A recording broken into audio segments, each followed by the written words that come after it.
38살에 저는 결국 한 남자를 칼로 찔렀습니다. 그 일이 벌어지기 전날도 술을 마셨고 그날도 제 눈엔 그 사람이 단지 내 말 안 듣는 인간일 뿐이었습니다. 정신을 차렸을 땐 이미 피투성이었고 경찰차가 내 집 문 앞에 있었습니다. 징역 9년 실형이 떨어졌습니다. 교도소에 들어가고 나서야 내 이름이 얼마나 더럽혀졌는지를 깨달았습니다. 면회를 오는 사람 하나 없었습니다.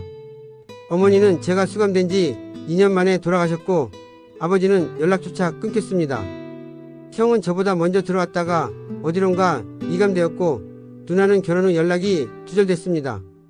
그렇게 저는 제 인생을 처음부터 끝까지 혼자 감당해야 했습니다. 무기력한 하루하루가 반복됐습니다. 아침이면 차가운 교도소 바닥에서 일어나 제수복을 입고 머리를 조아렸습니다. 내 이름 석자는 이제 번호로 바뀌었습니다. 안녕하세요. 제 이름은 김진우라고 합니다. 올해 56살이고 인천 남동구에서 살고 있습니다.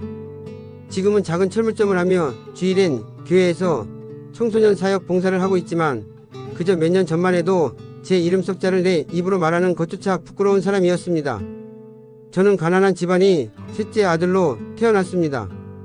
아버지는 술이 없으면 말을 못하시는 분이었고 어머니는 새벽 시장에서 일하다 허리 하나 제대로 못 펴고 사셨습니다. 형은 일찍부터 조직에 들어갔고 누나는 고등학교도 못 마친 채 공장으로 내몰렸습니다. 그런 집에서 바르게 살아라, 착하게 살아야 복 받는다는 말은 그저 텔레비전 드라마 속 이야기처럼 들렸습니다. 중학교를 마치고 저는 집을 나왔습니다. 당시 인천 부평역 근처에서 자취하던 형 친구에게 붙어 지내며 닥치는 대로 일했습니다. 건설 현장, 가구 공장, 막노동 하지만 어린 나이에 쉽게 돈을 벌 수 있는 유혹은 늘 골목 어귀에 있었습니다.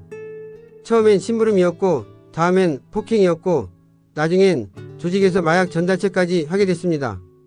사람을 속이고 때리고 돈을 갈취하면서도 죄책감이란 걸 느껴본 적이 없었습니다. 저한텐 사람이 두 종류로 보였습니다. 이용할 수 있는 사람과 그렇지 않은 사람. 그렇게 살면서 저는 돈을 조금 만졌고 그러자 내 주변엔 늘 술과 여자가 끊이질 않았습니다. 어느 순간부터는 매일 새벽 내 머리맡에 피 묻은 구두가 놓여있는 꿈을 꾸기 시작했지만 그건 죄책감이라기보단 불면증에 가까웠습니다. 나는 누구인가? 내가 살아야 할 이유가 남아있긴 한가? 하루는 제 손으로 만든 쇠젓가락을 목에 겨누며 이렇게 중얼댔습니다. 차라리 끝내자. 이제는 아무도 나를 기억하지 않으니까. 하지만 그날 이상하게도 무릎이 꺾였습니다. 목에 닿기도 전에 내 몸이 바닥에 먼저 쓰러졌습니다. 그리고 아무 말 없이 눈물이 났습니다. 처음이었습니다. 누군가 앞에서도 혼자 있을 때도 아닌 그냥 나 혼자 무너진 날이 그때부터였습니다. 누군가의 존재가 느껴지기 시작한 건 그것이 하나님이셨는지는 아직 몰랐습니다. 하지만 분명히 누군가 나를 보고 있다고 느껴졌습니다. 그날 밤 저는 처음으로 세상에 내 이름을 아는 사람이 딱 한 분만 남아있다면 그 사람이 나를 용서해 주길 바란다고 그렇게 중얼거리며 잠에 들었습니다. 그리고 그 다음날 복도 창문 너머로 처음 보는 한 남자가 성경책을 들고 내 이름을 불렀습니다. 그 목소리 아직도 잊을 수 없습니다. 내 인생에서 죄라는 게 습관이 되기까지는 그렇게 오랜 시간이 걸리지 않았습니다. 처음엔 생존을 위해서였습니다. 배가 고파 훔친 빵 한 조각, 마트에서 주머니에 몰래 넣은 라면 하나. 그땐 죄책감이라는 말조차 몰랐습니다. 어느 날은 떨리는 손으로 훔쳤고 또 어느 날은 친구들 앞에서 용기 있는 행동처럼 자랑하기도 했습니다. 하지만 세상은 그런 나에게 점점 더 큰 죄를 요구했습니다. 무리를 짓고 다니다 보니 서로의 비위를 맞추기 위해 점점 더 위험한 일을 하게 되었습니다. 처음엔 오토바이 절도, 그 다음엔 삥뜯기, 조직이 패싸움. 한 번은 길에서 마주친 고등학생을 이유도 없이 폭행한 적이 있습니다. 그 아이가 내게 뭐라고 했는지도 기억나지 않지만 그날 내 주먹은 멈출 줄 몰랐습니다. 경찰서에 끌려가고 보호관찰 명령을 받고 가정법원에 출두하면서도 저는 이건 다 나 같은 놈이니까 벌 받는 거야 라고 스스로를 확대하듯 말했습니다. 나를 가르치려는 사람은 많았습니다. 선생님, 경찰, 이웃들. 그들은 하나같이 그렇게 살면 인생 망친다고 했지만 저에겐 그 말이 오히려 자극이 됐습니다. 이미 망가졌다고 생각했거든요. 나 같은 놈은 어떻게 살아도 정상이 아니고 사람 구실 못한다는 게 제 철학이었습니다. 20살이 되던 해 저는 조직에 발을 들였습니다. 형과 연이 닿은 조직에서 일을 하게 됐습니다. 처음엔 자리를 지키는 것이었고 그 다음엔 심부름이었고 나중엔 채권 추심과 협박이었습니다. 차용증 조작, 사채 협박, 뺨을 때리고 유리창을 깨부수는 일들. 그 와중에도 저는 단 한 번도 죄송하다는 말을 하지 않았습니다. 오히려 누가 나보다 더 센지 보여주는 게 세상이 이치라고 믿었지요. 그러다 34살 때였습니다. 한밤중 술김에 거래처 인물과 싸움이 붙었고 칼이 나왔습니다. 제가 휘두른 것이었습니다. 순간이 분노였다고 말할 수도 없었습니다. 이미 그런 분노는 내 안에 늘 있었고 늘 준비되어 있었습니다. 피를 본 뒤에야 두려움이 밀려왔습니다. 그날 새벽 저는 혼자 모텔 방에 숨어 떨리는 손으로 담배를 피우며 생각했습니다. 이젠 끝났다. 그리고 정말로 끝이 났습니다. 경찰에 잡혔고 재판을 받았고 저는 9년형을 받았습니다. 살인미수, 특수상해, 폭력행위가 모두 얹어졌습니다. 교도소에 들어간 후 거기서 마주한 건 내 인생의 잔해였습니다. 누구 하나 찾아오지 않았습니다. 가족은 연락을 끊었고 함께 웃고 마셨던 조직 사람들은 이미 나를 버렸습니다. 감방 안이 고요한 공기 속에서 나는 처음으로 내 이름 석자를 곱씹었습니다. 김진우라는 이름. 그 이름이 왜 이렇게 낯설게 느껴졌는지 모르겠습니다. 면회 한번 오지 않는 세상 속에서 나는 매일 허공을 바라보며 살았습니다. 책상에 머리를 박고 잠든 날도 있었고 아무 이유 없이 욕을 퍼부으며 벽을 때린 날도 있었습니다. 그러다 어느 날 창밖으로 들려온 찬송가 소리에 고개를 돌렸습니다.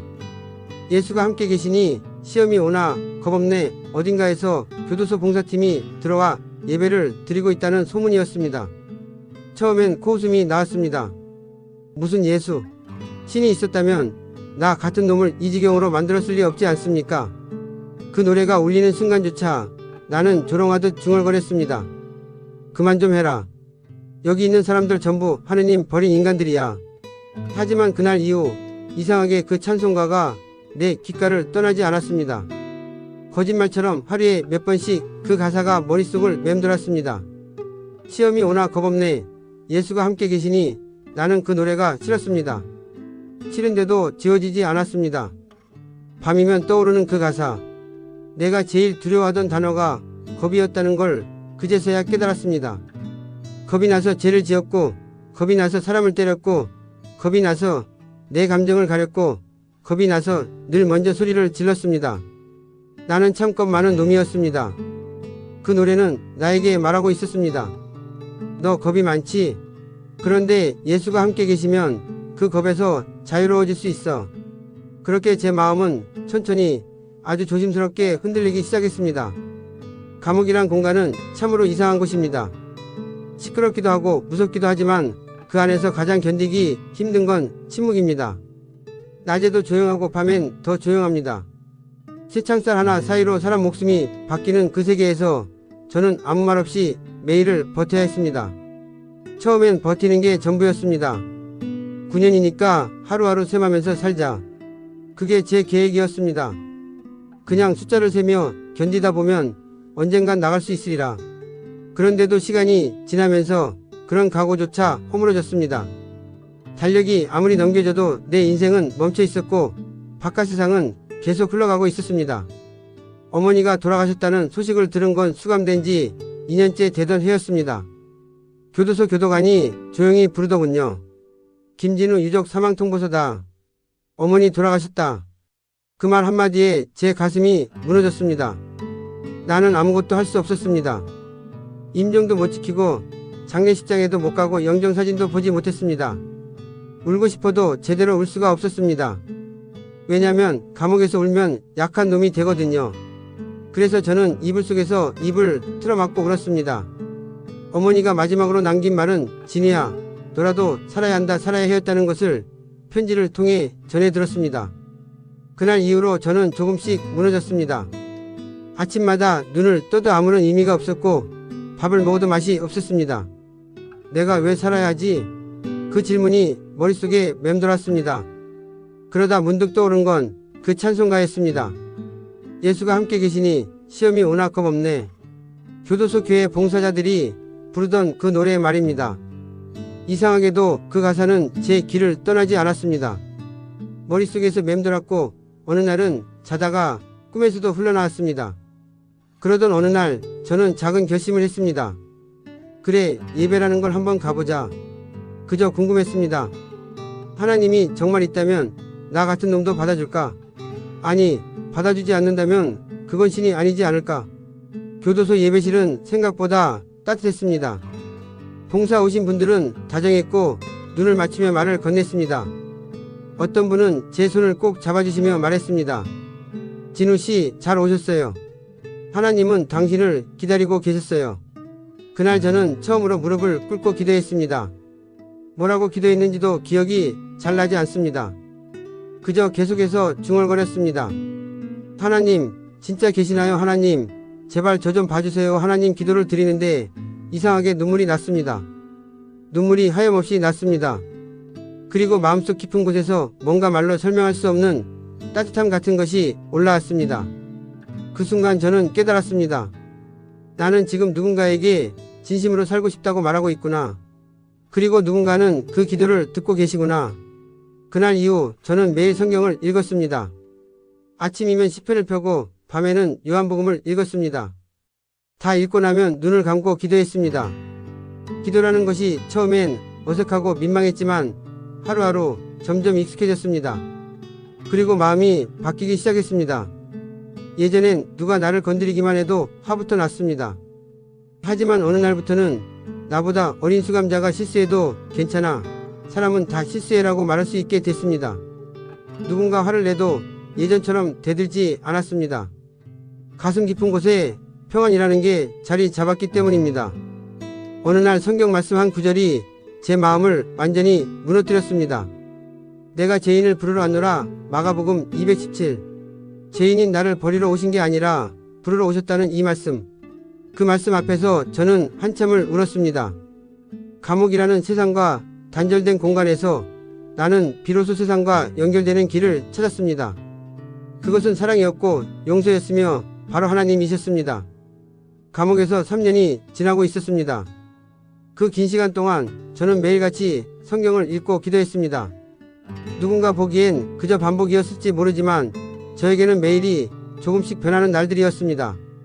한때 제 이름은 죄인의 목록에 있었고 그 이름 석자를 들을 때마다 수치심이 몰려왔지만 이제는 그 이름을 통해 하나님 앞에 부끄러움 없이 서고 싶었습니다. 김진우. 이제는 그 이름이 하나님의 자녀라는 정체성을 가지게 된 이름이 되었기 때문입니다. 수감 중이던 어느 날 제가 직접 피해자 가족에게 편지를 썼습니다. 이 편지를 쓸 수 있을 때까지 저는 수없이 기도했습니다. 하나님, 내가 용서를 구할 자격이 있을까요? 그 질문 앞에서 밤새도록 무릎 꿇고 울기도 했습니다. 그러다 문득 성경 속 탕자의 이야기가 떠올랐습니다. 허랑방탕하게 살다가 아버지께 돌아온 그 아들, 그를 향해 달려가 품에 안은 아버지, 그 모습을 생각하며 깨달았습니다. 내가 할 수 있는 건 그저 용서를 구하는 것뿐이다. 결과가 어떻든 나는 진심을 다해 사과해야 한다. 편지에는 이렇게 썼습니다. 당신께 저 같은 자가 감히 무슨 말을 드릴 수 있을까요? 저는 당신 가족에게 씻을 수 없는 죄를 지었습니다. 하루하루가 죄책감과 후회 속에 지나갑니다. 하지만 하나님 앞에 엎드리며 제 삶을 회개하고 있습니다. 혹시 이 편지가 더 아픔을 드린다면 용서해 주십시오. 죄송합니다. 진심으로 죄송합니다. 그리고는 답장을 기다리지 않았습니다. 받지 못해도 괜찮다고 제 안에서 이미 내려놓은 마음이 있었기 때문입니다. 그런데 어느 날 교도소 교도관이 제게 편지 하나를 건넸습니다. 두렵고 떨리는 마음으로 열어보니 그 안엔 단 2줄의 글이 적혀 있었습니다. 당신의 고백이 진심이라 믿습니다. 다시는 누구의 삶도 망가뜨리지 마십시오. 그게 우리 바람입니다. 저는 그 자리에서 눈물을 멈출 수 없었습니다. 이것이 하나님이 제게 주신 용서라는 것을 마음 깊이 깨달았기 때문입니다. 이후 저는 바뀌었습니다. 단순히 마음만이 아니라 삶 전체가 달라지기 시작했습니다. 교도소 안에서 종교 서클 활동을 도우며 새로 들어온 수감자들에게 성경을 읽어주고 나누기도 했습니다. 누군가는 말했습니다. 너는 진짜 사람이 달라졌어. 하지만 저는 알고 있었습니다. 그건 내가 아니라 내 안에서 역사하신 하나님 덕분이라는 걸요. 형기의 절반이 지난 어느 날 제게 가석방 심사가 있다는 소식을 들었습니다. 기대하지 않았지만 준비는 했습니다. 그리고 심사위원 앞에서 이렇게 말했습니다. 저는 다시는 범죄하지 않을 자신이 있습니다.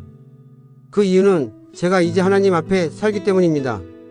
심사위원 한 분이 조용히 고개를 끄덕였고 그날 오후 저는 가석방 허가를 받았습니다. 5년 3개월 만에 세상 밖으로 나갈 수 있게 된 것입니다.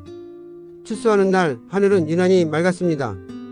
하늘을 올려다보며 처음으로 했던 말이 아직도 생생합니다. 하나님 감사합니다. 저 같은 인간에게도 다시 살아갈 기회를 주셔서 감사합니다. 밖은 많이 변해 있었습니다. 스마트폰은 진화했고 지하철도 낯설었고 사람들이 눈빛은 바빠 보였습니다. 하지만 저는 그 변화 속에서 초연할 수 있었습니다. 왜냐하면 제 안엔 변하지 않는 진리가 자리 잡고 있었기 때문입니다. 내가 너를 버리지 아니하고 떠나지 아니하리라. 그 말씀 하나만 붙잡고 저는 다시 세상을 살아가기로 했습니다. 출소하고 처음 서울역에 발을 디뎠을 때 주변은 익숙하면서도 낯설었습니다. 사람들 속을 지나가며 문득 이런 생각이 들었습니다. 나는 이 세상에 어울리지 않는 사람이 아닐까? 누군가와 눈을 마주칠 때마다 저 사람도 내 과거를 알면 피하겠지, 그런 두려움이 저를 계속 따라다녔습니다. 하지만 그때 제게는 한 통의 전화가 걸려왔습니다. 감옥에서 저를 면회 오던 교회 자원봉사자 이정호 집사님이었습니다. 그분은 60대 중반이 따뜻한 눈빛을 가진 분이셨고 제가 가장 어두웠던 시절 말없이 제 손을 잡아주던 몇 안 되는 사람이었습니다. 진우야, 잘 나왔지? 오늘은 그냥 우리 교회 와서 밥이나 한 끼 먹고 가자. 그 말 한마디가 얼마나 따뜻했는지 모릅니다. 저는 짐 하나 든 채 교회로 향했습니다. 서울 은평구에 있는 작은 교회였지만 그곳은 마치 어릴 적 시골 외할머니 댁 같은 따뜻함이 있었습니다. 교회 식당 한편에서 김이 모락모락 나는 찌개를 앞에 두고 앉았습니다. 그런데 놀랍게도 아무도 저를 이상하게 보지 않았습니다. 마치 오래전부터 알고 지낸 사람처럼 잘 왔어요. 수고 많았어요. 이런 말을 건네는 교인들이 있었습니다. 그리고 그날 밤 교회 다락방에서 하룻밤을 묵게 되었습니다. 잠자리에 누워 창밖을 바라보는데 눈물이 왈칵 쏟아졌습니다. 나는 혼자가 아니었구나. 하나님은 진짜 나를 위해 사람들을 보내주셨구나. 그 이후 저는 교회에서 생활을 시작했습니다. 처음엔 단순히 식사봉사나 청소를 도왔고 교회 내 작은 도서관에서 성경책 정리를 하기도 했습니다. 그러던 어느 날 이정호 집사님이 조용히 저를 불렀습니다. 진우야, 혹시 전도사님이랑 한번 얘기해보지 않을래? 내 이야기를 들어보고 싶다고 하시더라. 망설였지만 저는 그 자리로 향했습니다. 그리고 전도사님 앞에 앉아 감옥에서의 시간, 회개의 기도, 그리고 피해자 가족에게서 받은 편지까지 있는 그대로 다 이야기했습니다. 전도사님은 조용히 듣고 있다가 말씀을 꺼내셨습니다. 진우 형제, 하나님은 누구든 다시 시작할 수 있는 기회를 주시는 분이십니다. 형제의 고백 속에서 진심이 느껴졌고 하나님께서 형제를 위해 준비하신 사명이 분명히 있을 겁니다. 그날 이후 전도사님은 저에게 성경 공부를 지도해 주셨고 작은 교회 안에서 청년부 간증을 나눌 기회도 주셨습니다. 놀랍게도 저희 이야기를 들은 몇몇 청년들이 눈물을 흘리며 이렇게 말했습니다. 진우 형제님 간증 듣고 마음이 뜨거워졌어요. 하나님은 정말 살아계시는 분이시군요. 그 말을 들은 순간 저는 이 세상에서 처음으로 내가 누군가에게 도움이 될 수 있구나 라는 감정을 느꼈습니다. 그렇게 교회 안에서 하나님이 보내주신 사람들과 함께하며 저는 조금씩 살아나는 것을 느꼈습니다. 자비로 상담 치료를 도와주신 장로님, 월세 걱정 말라며 고시원 방을 마련해주신 집사님 부부, 말없이 새 신발 한 켤레를 놓고 가신 이름 모를 성도님, 그분들은 모두 하나님이 보내주신 사람들이었습니다. 그 사람들을 통해 저는 사람에게 받은 상처는 사람을 통해 치유된다는 말을 진심으로 믿게 되었습니다. 믿음이라는 건 참 묘합니다. 처음엔 그저 힘들 때 붙잡을 줄밖에 몰랐던 손잡이 같았는데 어느 순간부터는 내 안에서 하루를 견디게 하는 힘이 되어 있었습니다. 교회 생활을 시작한 지 2달쯤 지났을 무렵 전도사님께서 조용히 제게 말씀하셨습니다. 진우 형제, 이제 다시 세상으로 걸어 나갈 준비를 해볼까요? 그 말을 듣는 순간 마음이 덜컥 내려앉았습니다. 과연 내가 다시 세상 속에서 사람들 사이에 당당히 설 수 있을까? 하지만 그 물음 속에서도 하나님은 계속 제게 말씀하셨습니다. 두려워 말라, 내가 너와 함께 하리라. 가장 먼저 시작한 것은 작은 일자리였습니다. 교회 인근의 한 경비회사에서 새벽 청소 아르바이트를 하게 되었습니다. 매일 아침 5시 빗자루를 들고 사무실 바닥을 쓸고 쓰레기를 모으고 복도를 닦았습니다. 사람들은 저를 경비 아저씨라고 불렀고 저는 그 부름조차 감사했습니다. 누군가에게 다시 불려지는 이름이 있다는 건 참 감사한 일이구나. 하루는 작은 사건이 있었습니다. 어떤 직원이 책상 밑에서 지갑을 잃어버렸다고 했고 경찰이 와서 저에게 몇 가지 질문을 했습니다. 그때 제 가슴속에서 차가운 공기가 올라왔습니다. 또 나를 의심하는 건가? 전과자니까 그럴 수밖에 없지. 하지만 CCTV를 돌려보니 지갑은 그 직원이 식당에 두고 온 것이었고 그날 저녁 그 직원이 저를 찾아와 말했습니다. 김진우 씨, 미안해요. 괜한 의심했네요. 솔직히 전과 있다고 들어서 편견이 있었나 봐요. 죄송합니다. 저는 조용히 웃으며 말했습니다. 저도 예전 같았으면 화냈을지도 몰라요. 하지만 지금은 그럴 힘이 없습니다. 그저 하루하루 주신 대로 살고 싶을 뿐이에요. 그 대답에 직원은 아무 말 없이 고개를 숙였습니다. 이 일을 계기로 저는 작은 신뢰를 하나씩 쌓아가기 시작했습니다. 정해진 시간보다 일찍 출근했고 누가 보지 않아도 성실하게 일했습니다. 어느 날 회사 사장이 저를 불렀습니다. 김씨, 정직원 자리 하나가 나왔는데 당신이 맡아줄 수 있겠소? 그 말을 듣는 순간 눈물이 핑 돌았습니다. 하나님이 제게 주신 기회라는 생각이 들었습니다. 그렇게 저는 정과자에서 계약직 아르바이트로 다시 정직원으로 그리고 사무보조까지 일을 맡게 되었습니다. 변화는 일터뿐 아니라 제 내면에서도 계속 일어나고 있었습니다. 매일 아침 성경을 펴며 하나님께 기도도